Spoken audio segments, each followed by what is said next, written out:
Welcome to the InvestFourMore Real Estate Podcast. My name is Mark Ferguson, and I am your host. I'm a house flipper. I flip 10 to 15 houses a year. I own 13 rental properties with a goal to buy 100 by 2023. I'm also a real estate agent. I've been licensed since '01. I run a team of 9. We sell close to 200 houses a year. So on this show, we like to interview house flippers, landlords, and the best real estate agents in the business. So stay tuned for some great shows. If you want more information on my rentals, on the numbers, how I buy properties, check out InvestFourMore.com.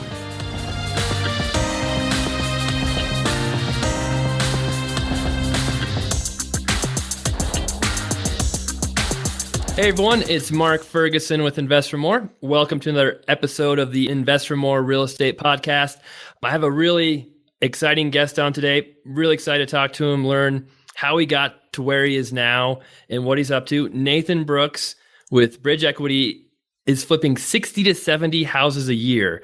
And I thought I had a lot going on with, 10 flips at once, and I can't imagine how he handles it, but that's what we're here to find out. So Nathan, thank you for being on the show. How are you doing? I'm well, Mark. Thanks so much for having me. Yeah, nope, great. Glad you could be on. I know we've talked before a little bit, and whenever I start out with my guests, I want to get the story on how they got into real estate, what attracted them to the business. So maybe we can start out with that. How did you first want to get into real estate and what drew you to it? Well, I always kind of had that interest in real estate. So even as a kid, building stuff in the backyard, I'd go run through construction sites and try to, barter for as much wood, whatever I could get off of sites. And so then, goes by a few years and I'm actually, looking more and more of interest at real estate and getting out of college. And I'm find myself sitting at a restaurant with my wife and we overhear a guy talking about flipping houses and into real estate and whatever. And, start chatting him up like I always do for everyone. And, 2 or 3 weeks later, I found myself buying not one house, but I actually bought 2 houses the first day I ever bought one. So I, like pretty much everything in my life, I took the all-in approach. So I really wanted to have the lifestyle of getting to kind of make my own hours. And I've always said I'm not a very good employee. So I just kind of jumped into it and really learned through the school of hard knocks, so they say. No, that's pretty impressive, buying houses that quickly. What did you get your degree in college for? And then what were you doing at the time when that happened? I actually toured and played music professionally, and I was just a couple of credits shy of my vocal performance bachelor's. So I have a very lengthy minor in music, and I have a humanities degree as my major. Okay, very cool. Yeah. So at the time, I was literally playing music, touring the Midwest. I had a song on the radio, and I'm doing a lot of fun stuff with music. And I still to this day love to play and played professionally for many years. But I really, really, really enjoyed and was fired up and felt really called to the real estate side and particularly passive income and understanding, trying to see how I could put those things in motion in my life to where I could have things that were generating income without having to trade time for dollars, in other words. No, that makes sense. Well, that's pretty interesting that you were in the music scene. I've talked to a number of people who were athletes in the military or in very strict kind of, you had to work extremely hard, have an amazing work ethic to succeed. Was it similar in music with the competition there is? Did you have to have a crazy work ethic to succeed in that business, or was it more talent? I think it's all of the above. I think when you get into the realm of high caliber musicians, it's just like anything else where there's so many years and years and years of honing that skill and so much time and attention to where you focus it. And, you might be this really brilliant classical musician, but you don't have any stage presence, or you might have all of the stage presence in the world and no talent and, all the varying degrees in and out of there. But all the guys that I know in the music business, even to this day, are unbelievably talented, unbelievably driven, and have to absolutely put in the time and effort. So I think there's a great similarity there. Yeah, I think I'm finding there's no coincidence between hard work, work ethic and success. So it seems to come hand in hand for some reason. Absolutely. And plus, I think when you look at, something like an instrument, so it takes you decades potentially to become just this master, or, I'm just learning, going to my third class of Brazilian jiu-jitsu, and I'm totally the white belt in the room, getting my tail kicked. And everything takes time and energy, and you have to decide whether you want it or not. And so, in the case for real estate, where you go after something and you learn one and do one, and then I don't know about you, but I think about the rehabs I did 10 years ago compared to the rehabs we do now, and it's just there's no comparison. Right. Nope. I know exactly what you mean. You learn so much and then realize how to do things so much better the longer you do it. Going back to those first two houses you bought, did you flip those? Did you wholesale them? What did you end up doing with those properties? They ended up being sold. It was not particularly good deals, nor was it particularly with a good partner. And so it was really more one of those things where I all of a sudden found myself buying a house, which I'd never done before, trying to renovate a house, which I'd never done before, and be the investor, brains of the operation and responsible for the dollars, which I'd never done. So none of them really ended up very well. And frankly, I'm pretty sure losing money. But out of that came my knowledge that I really was into it and really wanted to, learn and get better at it. Right. So I'm guessing you didn't give up at that point, but you used it as a learning tool. And were you doing the work yourself? I mean, were you swinging the hammer and doing all the work yourself on those, or did you hire contractors? Well, let's just say I had not planned to be swinging a hammer, but but I really ended up in a bad situation with that contractor on that project, and they just left me with this two houses which I had no idea what to do with. And so yeah, I was swinging a hammer, painting and putting in toilets and all kinds of crazy stuff, which I really had no idea what I was doing. So I do not swing any hammers today, Mark. I do not do that anymore. But yeah. No, I don't either. One of the worst mistakes I ever made was trying to repair a flip myself. So that's why I ask if that, and sometimes, it comes out of necessity, especially when you're first starting, you want to save money, you want to get things done. But yeah, over the years, I learned I have much better uses of my time than out there swinging a hammer or trying to figure out how to install a window, all those things. Exactly. Yeah. I've quickly learned that the amount of time that I quote unquote was saving or money rather that I was saving quickly became apparent that not only was I not saving time, it took me 10 times as long and I did half as good a job for not that much less money. So yep, exactly my experience too. And the stress it put on me was just crazy at that time because just trying to do all that work yourself is it's not fun. So cool. So how did you progress after those learning experiences? Did you jump right in? Did you go to the education phase? How did you improve the way you were doing things? In my life, I've definitely been big on mentors. And so I just started seeking out people who were doing what I wanted to be doing and looked for opportunities and ways that I could continue to be doing real estate, but with people who actually knew what they were doing. So, I would just kind of slow down a little bit. And there's a great line. I'm trying to remember. It's a Jocko Willink book, I believe it was. I could be wrong, but slow is smooth, smooth is fast.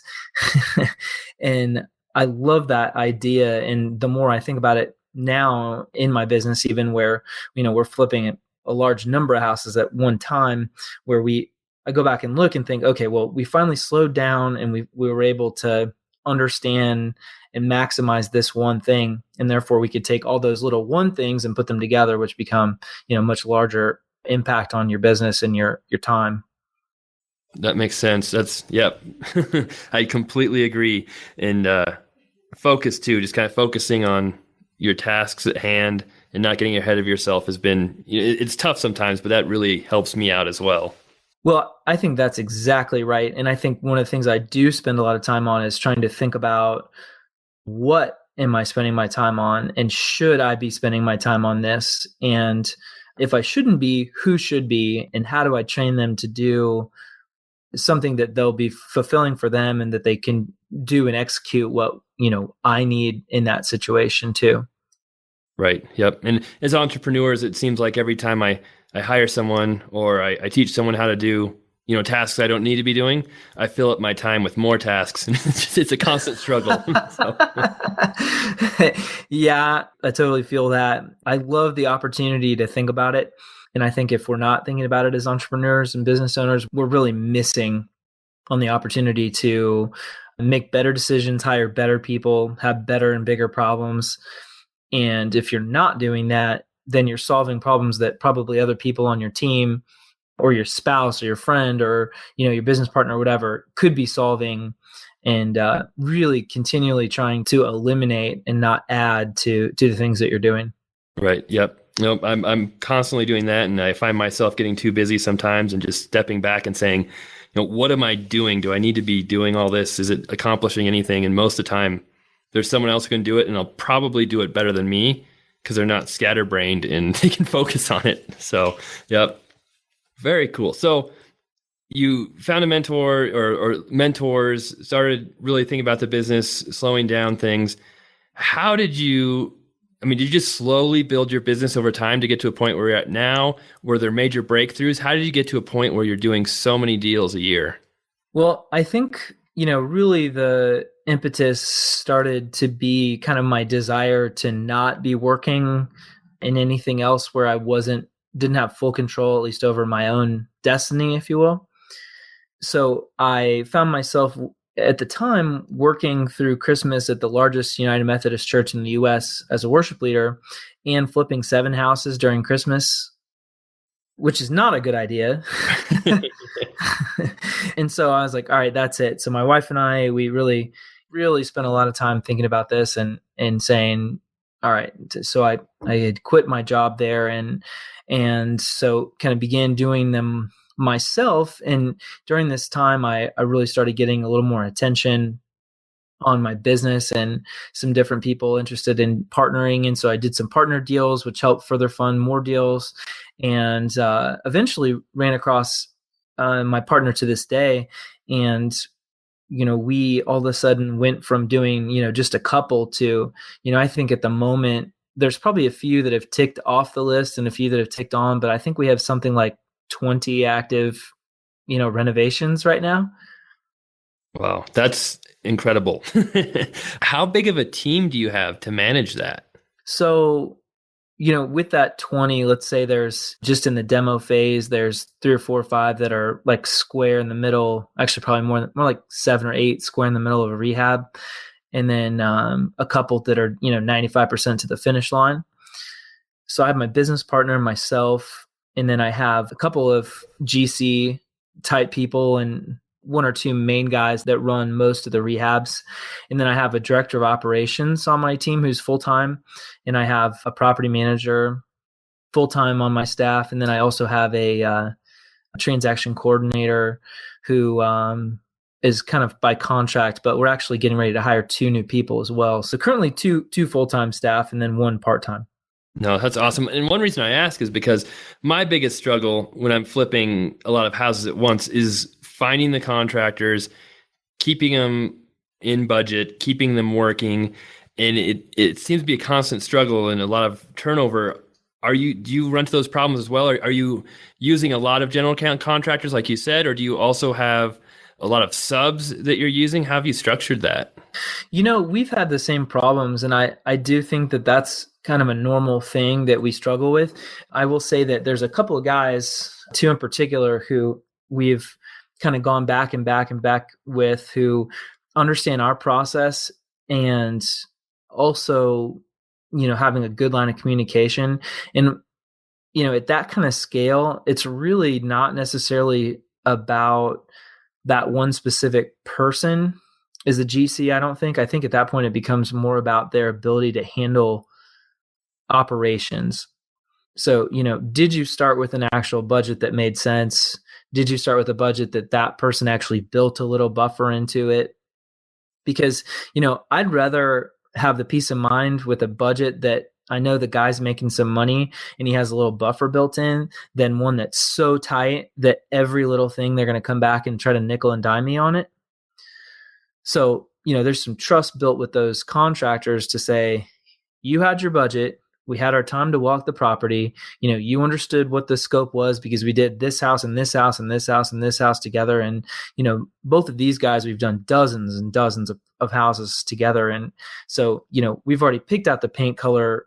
We've already picked out what kind of vanities we use and outlets and all that kind of stuff. So those decisions don't have to be made every time. Those are repeatable processes with repeatable results, Right. Now it makes sense. So basically, you want your GC to be more of a businessman and manager than you do swinging a hammer. Just like you don't want to be doing it yourself. You want them to be able to manage everything and see the big picture and not get tied up in individual tasks. Exactly. And one particular of the guys who handles a much larger load, he has all those skills and he can swing a hammer. He can literally do every trade. And so like with one of the guys, one of his crews might be a little bit not as strong in plumbing or whatever. So he can go plumb a whole house or do whatever he needs. So he knows that on that job, hey, I need to set aside 2 afternoons, of next week to go plumb in this new plumbing stack or whatever. And, these guys over here, they're really strong with plumbing, but, maybe they're not, we need to tee up the master electrician or whatever on this project because it's got a bigger rehab with whatever the constraints are within that project. Yep, that makes sense. And I'm hoping I found someone like that on one of my last flips. We'll see. I always get my hopes up and then sometimes I get disappointed, but they work out once in a while. Awesome. So I think, I think the other thing with that too is just to be able to say, with that contractor really saying, this is the vision, buddy. I want you to be able to handle this number of projects. And like with my guy, I think they're on 8 or 9 houses of ours right now. So I keep asking him, can you handle another project? Can you handle another project?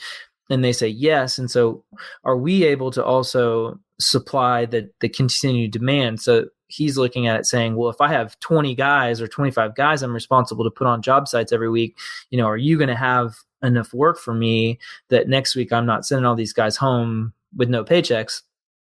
So, making sure you're building it slowly, making sure you really have the work for those guys and making sure they understand the bigger picture too. And I think, I've lived by this motto a long time: ask for what you want, but be prepared to get what you ask for.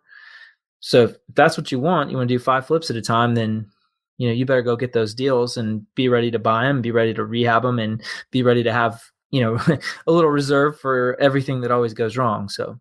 Right. No, that's a really good point, that it's not just the contractors who have to work for you, but you have to make sure the contractors have work too, or else they're not going to be able to run their businesses smoothly. Oh, awesome. Doing this many deals and having that many properties, how do you find your deals? What's the primary way that you're buying those properties? We have a number of wholesaler relationships that we use. I have probably 4 or 5 active realtors who are always looking for deals. We find some off market ourselves. So we really are open to, any and all ways to find deals. And we've also gotten better about kind of knowing how to pretty quickly put together a budget. And after you do so many properties, you can think about the last time you did, this kind of layout of a property or whatever that might be. And so, I think that the more you do them, the more you can recognize up front what is a deal and not as a deal and go after them and then have the time to actually find them. Right. That makes sense. And another question I have, which I'm curious too, is having that many deals going at once, are you using private money primarily? Are you using some bank money? How do you finance all those deals? We have a pretty significant amount of private money, and then we do have some banking relationships as well. But we do fund some deals ourselves, and we fund with the private money that we continue to seek out and grow that as well. And then we also have the banks, which really we use that more on the kind of long-term financing side than we do on the upfront side. Right. Nope, that makes sense. All right, very cool. So 60 to 70 flips a year, and you mentioned before, maybe even more than that when we were talking earlier this year. We know how you're kind of buying them. How are you selling them? What's been your best strategy for getting these properties sold and making the money that you're looking to make on each deal? Yeah, so we do probably, I don't know. I don't have the specific percentage, but probably 80-90% of them are turnkey. So we, acquire them, flip them, market and lease them and then sell them occupied and cash flowing. And we take a really different approach than I think most turnkey guys out there, and which really kind of help differentiate us. So we do a full on rehab, almost basically to a flip level, retail flip. And so when our clients come to town, they, walk through our properties and they see a really nice tile backsplash and a tile floor and a gutted bathroom and redone hardwoods and brand new windows and roof and all that stuff. And so the product really sells itself in twofold. So, and then we also have a property management company that automatically, those properties are marketed and run by the property management company. So it's been a great win for us and a great win for the client, because they've been able to have the seamless experience through the rehab. They get communication from myself, my business partner, and our, transaction coordinator. And then they get handed off to our property management side and an onboarding call and just really clarity of communication. So they know kind of what they're walking into step by step. And then at the end of the day, they want to have a great product and they want to make money and, hopefully not have to have a bunch of, maintenance issues and stuff.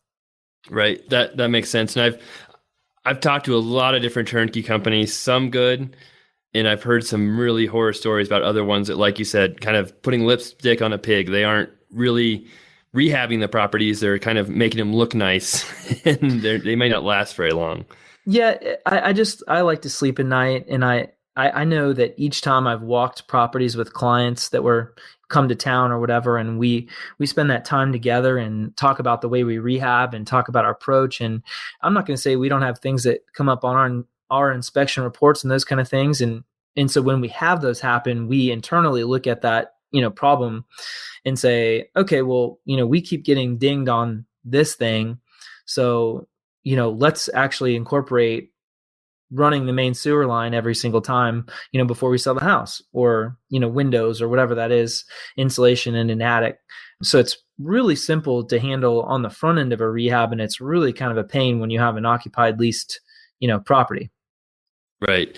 Yeah. It's funny because I almost never ran into sewer line problems. In the last year, I think I've had 3 separate sewer lines that either the inspection or happened after closing. And I'm like, oh man. So we started checking those as well because it just recently that popped up. Awesome. So you are in the Kansas City area. Did you choose that area because it's good for rentals, or are you from that area? How did that end up being where you set your location at? So I'm from Kansas City, and it's kind of my home market. It also happens to be like where a lot of action and activity is right now, which is great. And it's a great balance of, big city, but also has, lots of kind of smaller neighborhood feel to it. So it's just a great market. It's a great area. And it's really been a wonderful place to grow and grow our business, both on that kind of turnkey and flip side and also on the property management side.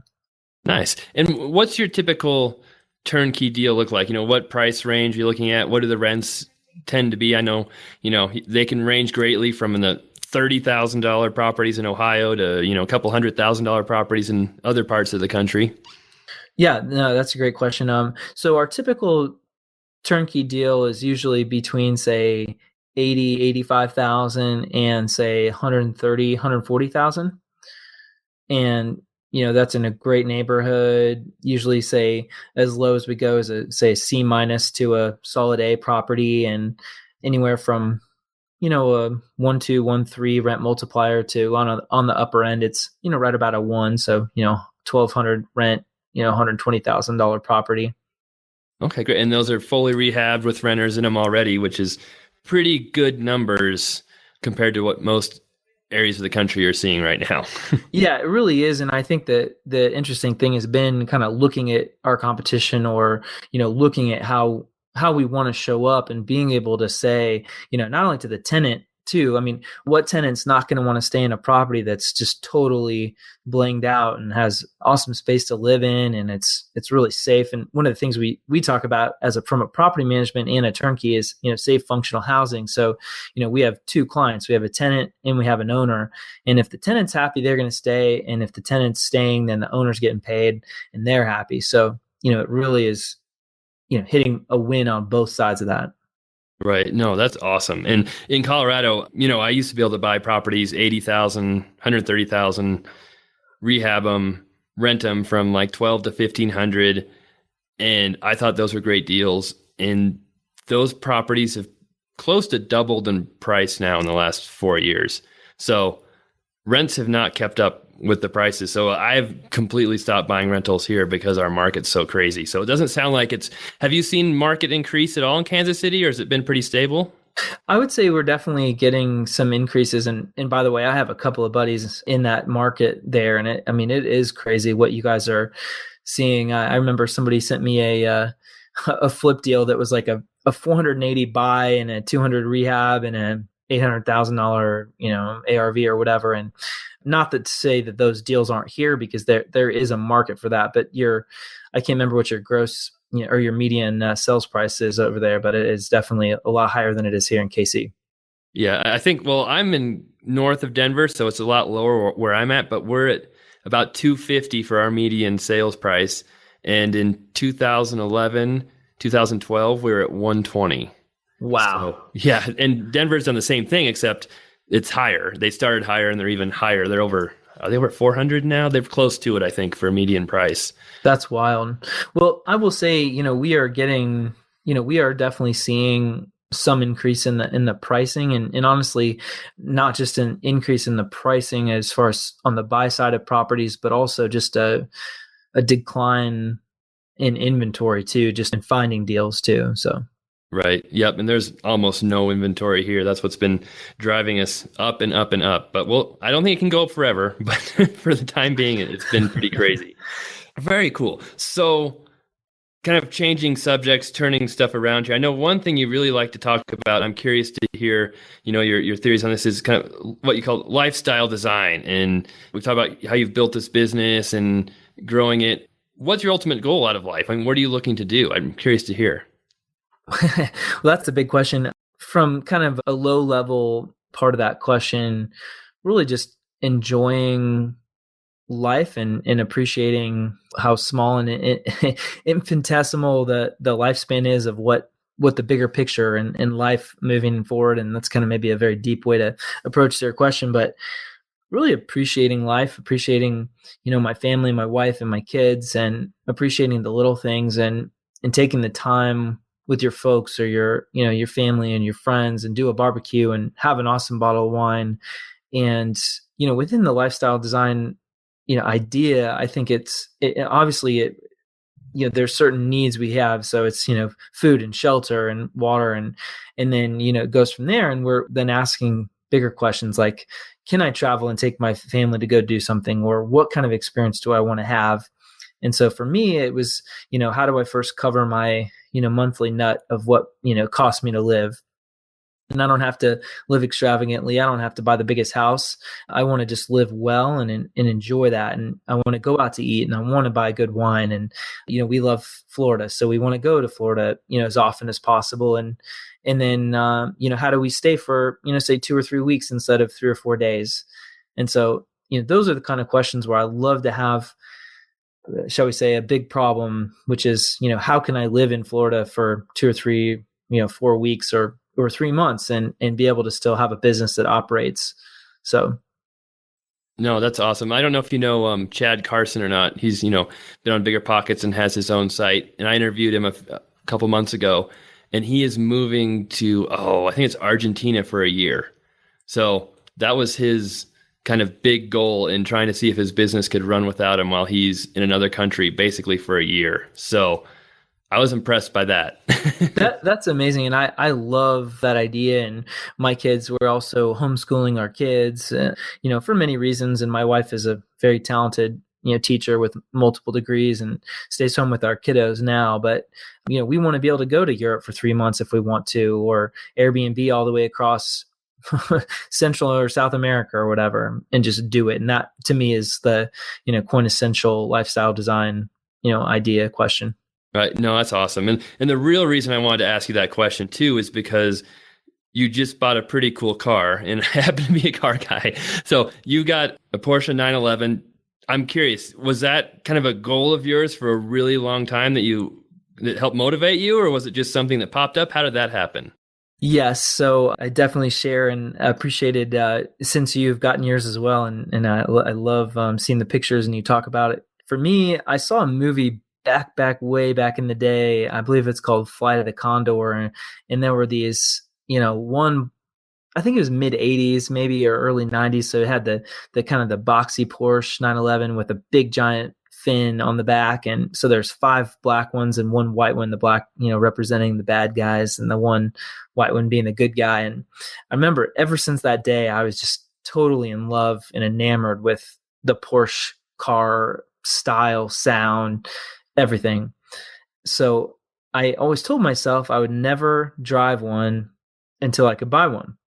So I think it was late last year, things had been really going well, and I went to a local car place that has lots of the really cool, Porsche, Maserati, Mercedes, whatever. And so walked in the dealership and said I want to test drive a 911, and I was fully expecting them to bat their eyes and ask me for a financial statement and 7 blood sample and whatever. But they were like, "Hey, great, no problem, let's go." So for the next hour, I proceed to have like the world's best car driving experience, and I'll never forget. So I distinctly get in a Porsche, the key goes on the left-hand side of the dash. So I turn it on, and the guy looks at me and he's like, "All right, Nathan, let's go have some fun." So I pull down to the stoplight, and the very first thing he does is like, "All right, green light, let's let that car go ahead." And, a little further. And then he's like, "All right, floor it." And, it's from moment one, this car was just spectacular, everything I could imagine. And and I'm 6'3", so I was really terrified I wasn't going to even fit in the car.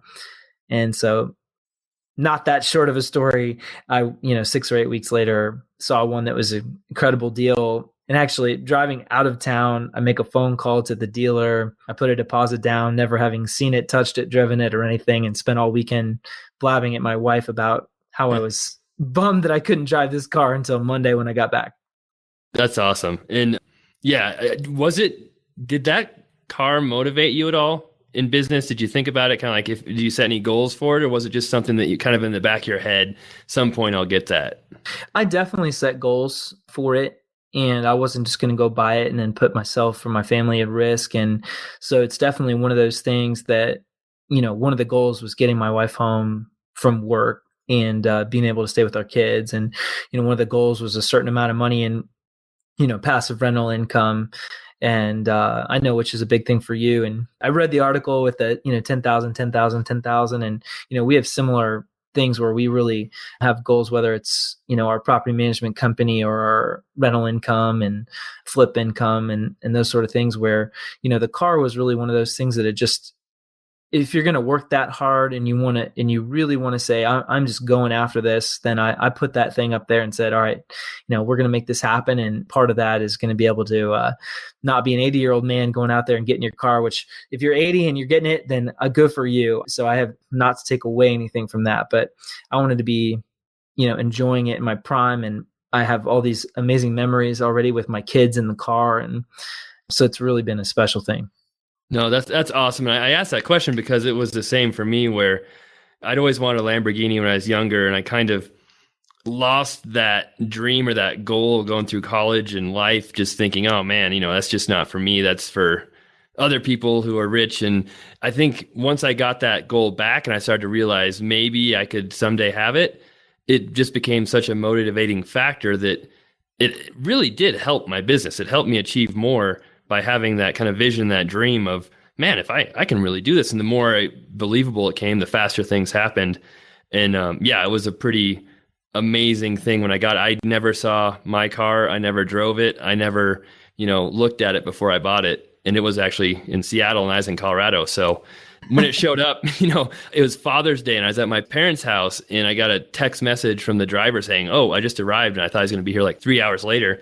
And so I'm like, "All right, honey, we got to go. Come on, let's go. We're out of here." And we drove home and there's this group of people sitting outside in my neighborhood looking at the car. I'm like, "Oh, that was an awesome feeling." So That's that's awesome, and it's also funny that you had a very similar experience with the whole buying process that I did. So I bet you get a lot of looks when you tell that story. yeah, no, it was feel like you never drove it. I'm like, well, it's not exactly easy to get someone to let you drive a Lamborghini. So I never even drove that model before I bought it. So that was a new one too.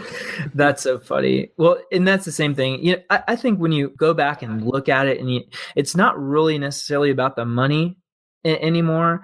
It's really about the thing that you dreamt about. And I think if you let the thing or the experience or the vacation, whatever that is, and that becomes the motivator, and the more that you are able to kind of hone in on the experience you're going to have and not just the fact that it's going to cost, X amount of dollars or whatever, and you can focus on that, then I think, to me, you're able to get past no matter what it costs, it doesn't matter. You can say, I can figure out a way to achieve this goal. And then you line up the goal with on the business side to line up with your, lifestyle or car or Florida house or whatever it is on the other side. Right. Yep. And you made a really good point too earlier about not sacrificing your family or your wife being able to come home from work for those goals as well. You got to set them up so that it makes sense. And you're not, as soon as I get $50,000, I'm buying a $50,000 car. That's not that doesn't work very well. So no, it doesn't. And I think there's a learning experience of that too, where, all of a sudden you start making a lot more money than you're used to. And all of a sudden it's a lot easier to go spend more money doing X, Y, and Z. For us, like eating out, like, oh man, I love like a really nice dinner and nice wine and, a 3-hour 5-course meal. I just love that. But it doesn't mean you need to go do that every night or whatever. So it's a learning experience of how to have a balance through all those things for your work and family and fun and all that. Yep. Nope. I couldn't agree more. And it is really easy. Yeah. You get that mindset where it's like, oh, I'm making good money. I can spend money here and there and there. And a lot of people get into that trap where all of a sudden they're making more money, but they're even in a worse position than they were before they made that money because they spend so much, they get into debt. And yeah, it's not always easy to get ahead in life. It's not. And then you also have to go back and say, all right, well, what were my goals? Was it to eat out, every night of the week, or was it to have the freedom to go do what I want to do? And then within that confines, if it's, X number of dollars that you could spend or whatever, then great. But you already built it before you got there. So you knew what your parameters were. And if you live within those and you're still saving some money and, like I know both of us are, interested in acquiring rentals and those sort of things where you can put those dollars back into something that actually is an asset gaining you, more income or wealth or, whatever that is, where you still have a balance of, I can have some play money and I should also, put this back and work for me. Yep, exactly. Great stuff. Now, I know we talked about the turnkeys, how you got started, and of course, some lifestyle design. One question I always like to ask too is, for people who are new investors, maybe they're just starting out, have a little bit of money.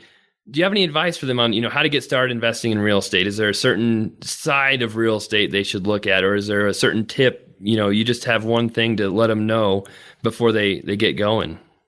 I get that question quite a bit. And I think that when you look at the new investor, and I think back to what, when I was first starting, I don't think there's one particular thing that you should or shouldn't get into, whether it's, wholesaling or rentals or flips or property management or notes, whatever it is that gets you really fired up. If you want to go buy a 100-unit apartment building, okay, well, find out who's doing that. And ask and ask and ask and ask until you find somebody who is willing to, either you ride with them and just listen to conversations, or they, you pay for some mentoring or coaching or whatever. You find a partner who's doing deals and you might get a very tiny piece of the pie. Who cares?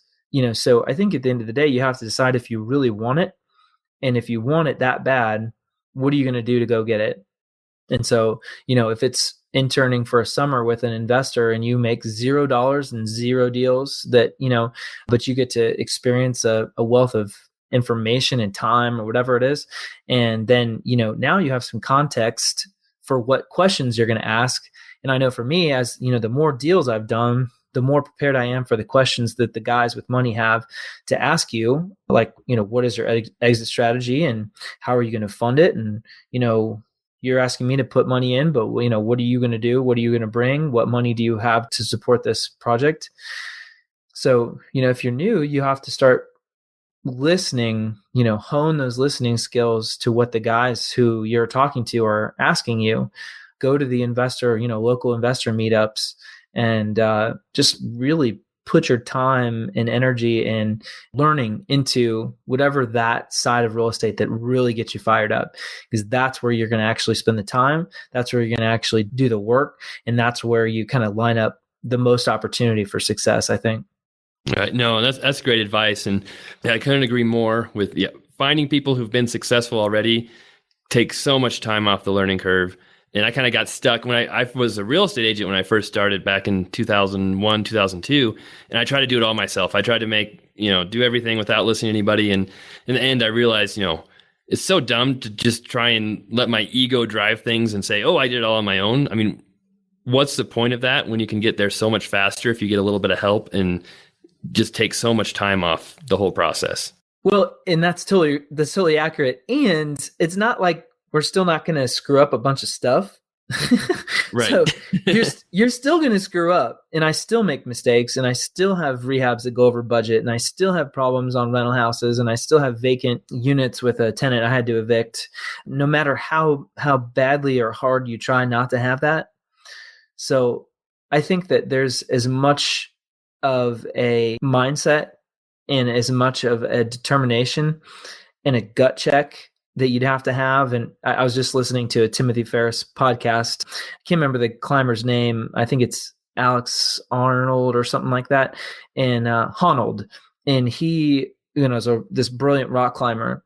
And he's talking about fear and, where, I don't know about you, but I'm not climbing a 2,000 foot, no. granite rock. No way. I'm not doing that. But in the same context, he could say, I can take the fear and I can put it in its place among all of the other emotions that I'm having, which might be, or the logic of what that real estate deal looks like. And so, do I want to be this? And then how bad do I want it? And what am I willing to do, give up, learn, and time to spend on to really make this happen? So, I think when you go back and look at it, just like anybody else, you get into real estate, you could lose your money, you could lose your house, you could lose your, spouse, whatever. So if you can take that fear away and say, if I wasn't fearful about this and I'm just making a logical, sound decision, that will really help your ability to see clearly in whatever avenue of real estate you're trying to do.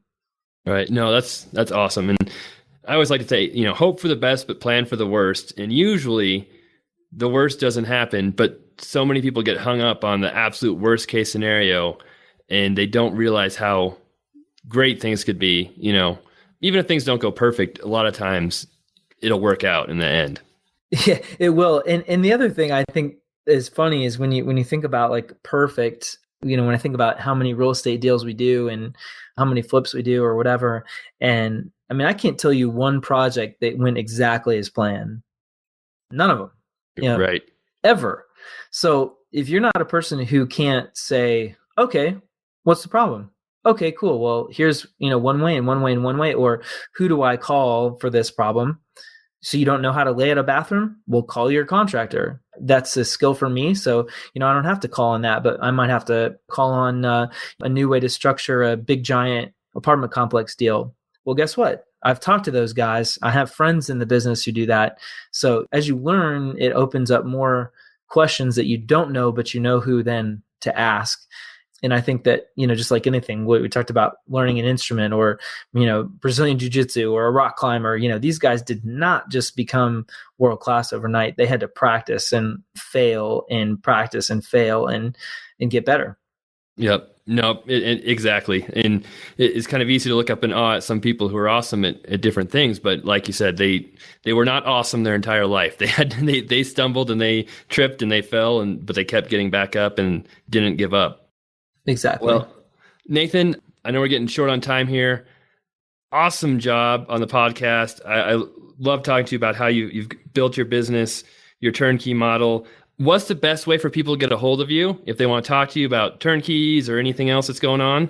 Well, thank you again for your time too, Mark. And there's a couple ways. So we're on Facebook. You can just Google Nathan Brooks and Facebook and you'll find our page, but it's facebook.com/fixfliprent.kc.